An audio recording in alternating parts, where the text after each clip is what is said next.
that moment, Ayrton Senna came face to face with young Michael Schumacher, and everything changed.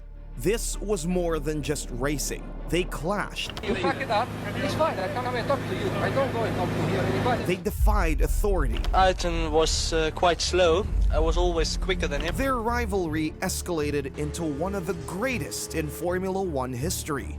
But in their final battle, something happened that was never supposed to. Senna! My goodness!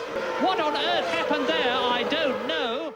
Nowadays, Michael Schumacher is the most well-known name in Formula One history. But it's crazy to think that all of this might not have happened if it weren't for one angry taxi driver. Yes, you heard that right. To understand this, we need to go back to London in 1990. Late on December 10, a car and a taxi collide at a Hyde Park intersection. The furious taxi driver opens the other car's door, grabs the driver's tie, and snaps, "I'm gonna kill you." The driver instantly pulls out pepper spray and defends himself. A few months later, the same man won the 24 Hours of Le Mans. It was Jordan F1 driver Bertrand Gachot, but his triumph was short-lived. He was soon handed a shocking sentence: 2 years in prison for using pepper spray, classified as a prohibited weapon in the UK. Just like that, right before the Belgian Grand Prix, Jordan found themselves without a driver and in desperate need of a replacement. Ideally, they wanted a veteran, someone with a real Formula One experience. But there was a problem. Jordan was broke. That's when Mercedes, not yet a Formula One constructor, stepped in. They had a proposal: an up-and-coming talent from their junior ranks. His name? Michael Schumacher. He immediately surprised everyone. Michael, who had never driven on the Belgian track, qualified 7th. Good, and it's a lot of fun to drive. And for tomorrow, what is your strategy? Only the absolute legends like Senna and Prost were ahead of him, but the race ended in disappointment as mechanical issues forced him to retire. 22-year-old Schumacher, meanwhile, is very disappointed that clutch failure has stopped his car. If you thought that was the end, it was just the beginning of one of Formula One's most bizarre stories. All eyes were now on him, especially Flavio Briatore. The Benetton team principal wanted him at any cost, but there was a problem. Schumacher had already signed a letter of intent with Jordan, committing to a 3-year partnership with the team. But there was a catch. A small but crucial change was made to the document. Initially, it read, "I will sign the driver agreement." Later, someone altered it to, "I will sign a driver agreement." It essentially meant that Schumacher was not legally bound to any contract, so he became a Benetton driver. But this move did not go smoothly. To make room for Schumacher, Benetton was forced to drop veteran driver Roberto Moreno. His removal sparked outrage among the drivers, especially the Brazilians, who saw it as an act of betrayal. One of them, Ayrton Senna, openly declared, "What happened was not correct. Unless one of us speaks about it, people get away with it." Which was ironic. Senna's move from Toleman to Lotus was all about ambition. He sat out races, forced his way into a better car, and left Toleman behind. Thus, the first cracks had already begun to form. It was only a matter of time before everything exploded. The first serious rivalry between Senna and Schumacher erupted at the 1992 Brazilian Grand Prix. Ayrton was the reigning champion, but Williams was dominating, and he had no chance of pole. He started only 3rd, and that was just the beginning of his troubles. A poor start meant Schumacher was right on his tail. The pressure was growing, but his McLaren quickly developed a misfire in the Honda V12 engine, creating a lot of power fluctuations. So Senna decided to employ a strategic driving change to maintain his position, which meant he was holding up Schumacher, who was right behind him. Ayrton's great defensive work infuriated Michael, who was unable to pass. Senna's weird and inconsistent pace made it hard to overtake. Senna, with his car proving very quick on the straight, was trailing a large group of pursuers, led by Schumacher. Senna's aggressive blocking forced him to retire on lap 18. After the race, a furious Schumacher didn't hold back in his comments. Ayrton was quite slow. I was always quicker than him, but there was no chance to overtake him. And then he started, I would say after 10 laps, he started to play a game, I don't know. Ayrton, who was already dealing with the disappointment of retiring in his home Grand Prix, was now dealing with this brash rookie who didn't care about the status quo and decorum. A rookie being so outspoken in criticizing legends wasn't something that flew easily. But this conflict would only arise as they both came into France with a chip on their shoulder. As the race started, both of them were vying for position in the first corner. Schumacher, being hungry as ever, tried to ambitiously overtake Senna, and then into the lead, and chaos at the first attempt at the Adelaide hairpin. Senna and Schumacher in trouble, Wendlinger and Gasho. But the real drama was just getting started.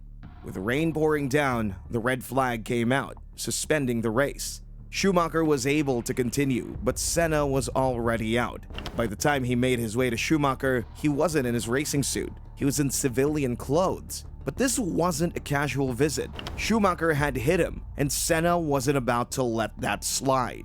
What happened next would be the spark that lit one of the fiercest rivalries in Formula One history. Holy shit, and it's no good. Like today, you fuck it up, it's fine, I come and talk to you. I don't go and talk to hear anybody, I come and talk to you. E vedi, questa è stata una lezione. To everyone else, it looked like a senior berating his junior, but Senna was merely trying to talk driver to driver rather than going to the press. And years later, Schumacher would even acknowledge it. The blame for what happened here was mine, as we've already had some discussions earlier that year, and I'd complained not only to himself, but also for the media. The main reason he came to see me was to ask me if we had any problems in the future, we should talk in person and not complain to the press. And he was right, not everything belongs to the media. But back then, the optics of the situation remained. Maybe all of this was strange for Senna, seeing this young, brash driver taking any chance to win. Self-assured, ambitious, and relentless, it was maybe like looking in a mirror. Because Senna himself said, if you don't go for the gap, you're not a racing driver. But this conflict would reach a boiling point. As testing began for Hockenheim, there were two drivers on the track. The incident in France had lit a fire under Schumacher, who was unusually glued to Senna's McLaren. In testing, where drivers usually leave each other alone to do their own thing, Schumacher would overtake Senna and suddenly cut in front of the world champion. This move, a move made to play to the crowd and play a little mind game, did not go over well with Senna at all. And he was made even more irate by the fact that at the end of the lap, Schumacher suddenly braked and headed right to the pits, absolutely ruining Senna's lap. Senna, in turn, was absolutely livid. He went straight out of the car and straight to Schumacher's face. In the heat of the moment, Senna pushed the young German rookie. By this point, it was going to get physical. By this point, the McLaren team had to intervene and separate the two drivers. But that didn't stop Senna, who kept yelling in Schumacher's face. If it wasn't for the McLaren team, who knows what would have happened between these two drivers. This rivalry between the young contender and old legend reached its tipping point. More than competition, it was now personal, especially after Schumacher edged out Senna in the championship by just 3 points at the end of the season, securing third place. But this rivalry would have to take a step back in the upcoming season, because this season was defined by the title race between Senna and his McLaren and Prost and his Williams. While Senna won 5 victories, Schumacher managed to get 1. But the 1994 season promised excitement, as the FIA changed the regulations and Senna had already made the decision to switch teams. In 1994, everything changed. Senna wanted a more powerful car to chase his 4th title, so he joined Williams, the most technologically advanced team at the time. But with the FIA banning all driver aids, Schumacher's car seemed more stable.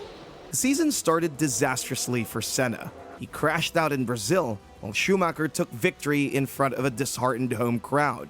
Then, he extended his lead by winning again in Japan.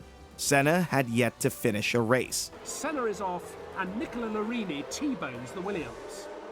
Therefore, the San Marino Grand Prix was his last chance to turn the season around. We are here in this 3rd round at the European season, starting now. Starting from 0, so basically our championship starts here, 14 races, not 16. However, a sunny day in Imola turned into a nightmare. First, Rubens Barrichello a close friend of Senna, suffered a horrific crash. He survived, but it was a heavy emotional blow for Ayrton. Stunned, he barely had time to process it when something even worse happened during qualifying. Roland Ratzenberger crashed, and this time, it was fatal.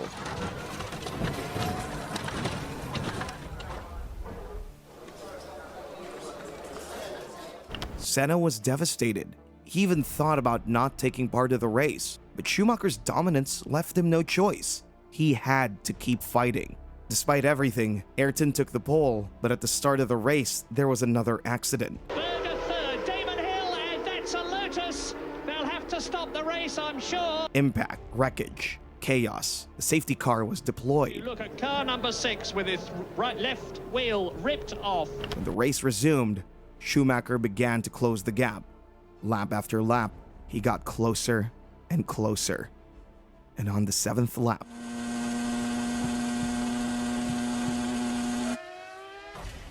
Senna! My goodness! I just saw him plunge off the Senna's Williams veered off at Tamburello, crashing into the wall at 145 miles per hour. The world of motorsport stood still. Medics arrived on the scene as they saw that the front wheel had come off the suspension and pushed right through the helmet's visor. He was rushed to the hospital via helicopter, but unfortunately, it was too late. Ayrton Senna, 3 times world motor racing champion, has died after crashing during the San Marino Grand Prix. Schumacher would finish the season, rightfully taking his place as the king of the Formula One world, a throne that was once held by Senna. But his victory was bittersweet. Show my feelings because I'm not somebody who likes to show the feelings to the outside. I always thought about it, and it's the right time now to give something which I achieved, which he should have achieved, to give it to him.